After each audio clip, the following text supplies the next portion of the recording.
नमस्कार. साप्ताहिक विवेकमध्ये आपल्या सर्वांचं हार्दिक स्वागत आहे. युद्धाच्या थराराचा भाग 5वा आपल्या पुढे सादर करताना मला फार आनंद होतोय. माझ्याबरोबर आशिष केणी व्हिडिओग्राफर आहेत. आपण ऐकलंच असेल की पंतप्रधान नरेंद्र मोदींना अमेरिकेचे राष्ट्राध्यक्ष डोनाल्ड ट्रम्प यांनी फोन केला आणि मोदींनी हे मुद्दाम सांगितलं की हा फोन त्यांनी केला होता, मोदींनी फोन केलेला नव्हता. आणि फोन नुसता केला असं नाही तर 40 मिनिटं चर्चा केली. 40 मिनिटं चर्चा करणे एवढा वेळ अमेरिकन राष्ट्राध्यक्षाला होता आणि मोदींशी बोलायला त्यांनी तो वेळ घालवला. त्याच्यामागे काहीतरी कारण असेलच ना. तर ते काय कारण असेल? बरं, त्या फोनची चर्चा मोदींनी विशेष केली नाही, म्हणजे संभाषणाची चर्चा केली नाही. किंवा अमेरिकेचे इथे जे राजदूत आहेत सर्जिओ गोर, जे ट्रम्पच्या खास विश्वासातले मानले जातात आणि त्यांच्याकडे नुसता भारत नाही तर अफगाणिस्तान, बांगलादेश, पाकिस्तान या सगळ्याचा चार्ज आहे. त्यांनी सांगितलं की चर्चा फार चांगल्या वातावरणात झाली. भारताशी अमेरिकेचं जे मैत्र आहे त्याची पुन्हा उजळणी झाली. भारत हा अमेरिकेचा खरा मित्र आहे हे सांगितलं गेलं.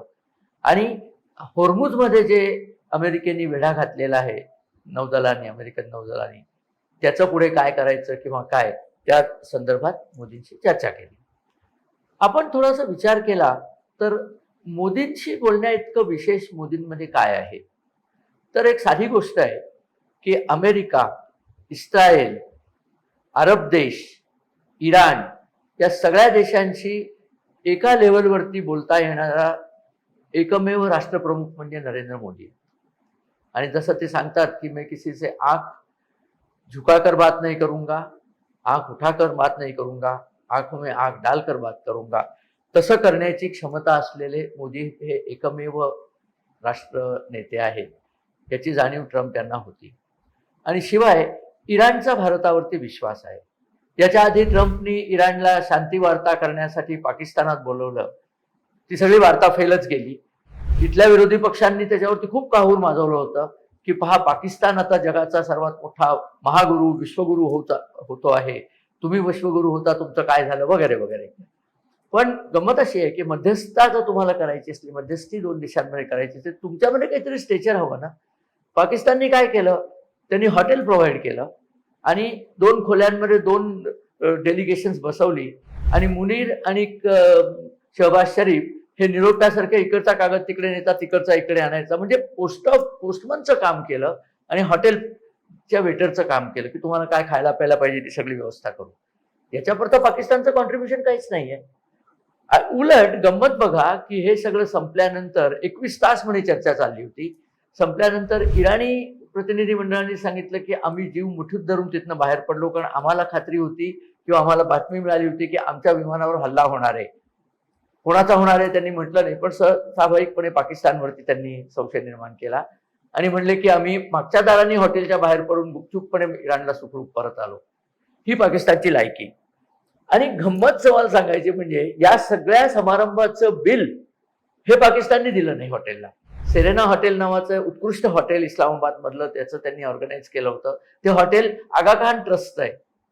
त्यांचे जे एक धर्मगुरू आगा खान आहेत त्यांच्या मालकीचं ते आहे. त्यांचं काहीच पैसे दिले पाकिस्तानने दिले नाही, कारण पैसे नाहीच आहेत. सगळा भिकाऱ्यांचाच कार्यक्रम चाललाय. शेवटी आगा खान म्हणले की मी आता पैसे माझ्याच खिशातनं भरतो, पण हे काय केलं तुम्ही ते मी काही तुम्हाला चार्ज लावत नाही. अशा लायकीच्या पाकिस्तानला आपल्या इथले अनेक विरोधी पक्ष नेते आणि विरोधी पक्षाचे लोक किती बरं पाकिस्तानने मोठं काम केलं असं म्हणायला जातात. यावरनं त्यांच्या बौद्धिक लाचारीची सुद्धा कीव येते. असो, त्यानंतर फोन कोणाला आला? नरेंद्र मोदींना. कोणाचा आला? डोनाल्ड ट्रम्पचा. फोनमध्ये माझ्या मते चर्चा ज्या झाल्या आहेत त्या 3 स्तरावरती झाल्या आहेत. एक म्हणजे या युद्धातनं बाहेर कसं पडायचं, कारण त्यांनी बघितलं की नरेंद्र मोदींची एका बाजूला पॅलेस्टिनी लोकांची मैत्री आहे, एका बाजूला इस्रायलची मैत्री आहे. दोन्ही देशांनी त्यांना सर्वोच्च बहुमान दिले. मला वाटतं 27 का 28 देशांनी नरेंद्र मोदी यांना त्या त्या देशाचे सर्वोच्च बहुमान, म्हणजे त्यांच्या भारतरत्न इक्विव्हॅलंट पदव्या दिलेल्या आहेत. तर हे कसं तुम्ही साध्य केलं? तुमच्या इथे एवढे मुस्लिम लोक राहतात, 30 कोटी मुस्लिम राहतात, त्यांना तुम्ही कसं मॅनेज करता? मोदींकडनं सल्ला पाहिजे होता ट्रम्पना, कारण ट्रम्प सध्या अशा परिस्थितीत अडकले की या युद्धातनं त्यांना सन्माननीयरित्या बाहेर पडायचं आहे. ते जर बाहेर पडले नाही तर अमेरिकेतल्या निवडणुकीत त्यांचा पराभव निश्चित आहे. अशी परिस्थिती असल्यामुळे ट्रम्प मोदींकडे आले.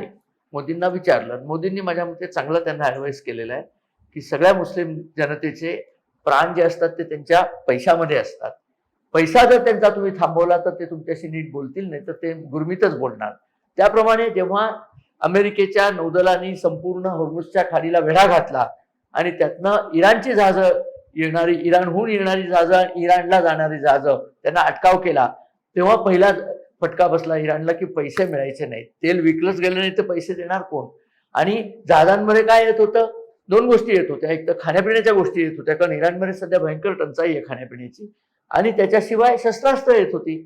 कुठं येत होती? तर चीनमधनं येत होती. नरेंद्र मोदींनी हे बहुतेक सांगितलं ट्रम्पना की असं होत राहिलं तर तुम्हाला जिंकण्याची शक्यताच नाही, कारण कायम त्यांना शस्त्र पुरवली जातील, ती लोक माथेपिरू भरपूर आहेत, त्यामुळे ती लढतच राहतील. तेव्हा आता काय झालंय, आता ट्रम्प यांनी सगळ्या जगालाच वॉर्निंग दिली की जर कोणी इराणला शस्त्र पुरवत असलं तर आम्ही त्याला त्याच्या देशावरती 50% किंवा 100% कर तर लादूच, आणि पुन्हा परिणाम चांगला होणार नाही, आम्ही ती जहाजं देखील नष्ट करू. ही धमकी इराणला तर कळलीच आणि चीनला सुद्धा कळली. त्यामुळे चीननी ते सगळं देणं थांबवलं. ते थांबता क्षणी इराणचा सगळा उद्दामपणा थांबलेला आहे. आता अत्यंत मवाळपणे त्यांनी पुन्हा भेटीची इच्छा प्रदर्शित केलेली आहे. आणि ही पुन्हा भेट व्हायची, ती भारतात व्हायची का पाकिस्तानात व्हायचीच नाही. इराणच्या प्रतिनिधींनी सांगितलं आम्हाला पाकिस्तानात जायचं नाही. तर कुठे होईल? तर आता तरी बोलणं असं आहे की जिनिव्हामध्ये स्वित्झर्लंडला ही मुलाखत व्हायची आहे. या भेटीमध्ये आणखीन एक अमेरिकेने सांगितलं की भेटीकडे अशी माणसं पाठवा ज्यांना निर्णय घेण्याचे अधिकार असतील, नाही तर मी विचारून सांगतो, सांगून बघून सांगतो, या प्रकारची उत्तरं नको आहेत. त्याप्रमाणे इराणचे आधीचे जे लोक गेले होते, ऑब्व्हियसली त्या लोकांना काही किंमत नव्हती आणि त्या लोकांना स्वतःचं डिसिजन घेण्याची शक्ती नव्हती, हे नक्की झालं. त्यामुळे ती बदललेली आहे. हे सगळं करताना चीनला जेव्हा ट्रम्पनी चांगल्यापैकी सज्जड दम दिला, तेव्हा शी जिनपिंग बोलते जाणे की नाही आम्ही काही इराणला शस्त्र वगैरे पुरवत नाहीये, आम्हाला हे सगळं करायचं नाहीये, थँक्यू व्हेरी मच, तुम्ही होर्मुझ लवकर मोकळी केली तर माझं तेल येईल. लक्षात ठेवा, लढाई जरी इराणच्या भूमीवर असली तरी टार्गेट अमेरिकेचं इराण नाहीये. अमेरिकेचं टार्गेट इराणची राजवट आहे, ती मुस्लिम राजवट, खोमेनी कंपनीची राजवट त्यांना नकोय, परंतु मुख्य टार्गेट हा चीन आहे. चीनला कुठनं इंधनाचा पुरवठा होतो. व्हेनेझुएला बंद, इराण बंद, कारण होर्मुझची समुद्रीला वेढा घातला की चीनला तेल जात नाही. आता कुठनं आणखीन होणार आहे? तर पॉसिबली मलाक्का समुद्रधुनीतनं चीन इतर ठिकाणी घेतलेलं तेल आणायला बघेल. मलाक्का समुद्रधुनीची पहारेदारी कोण करतंय? भारतीय नौदल.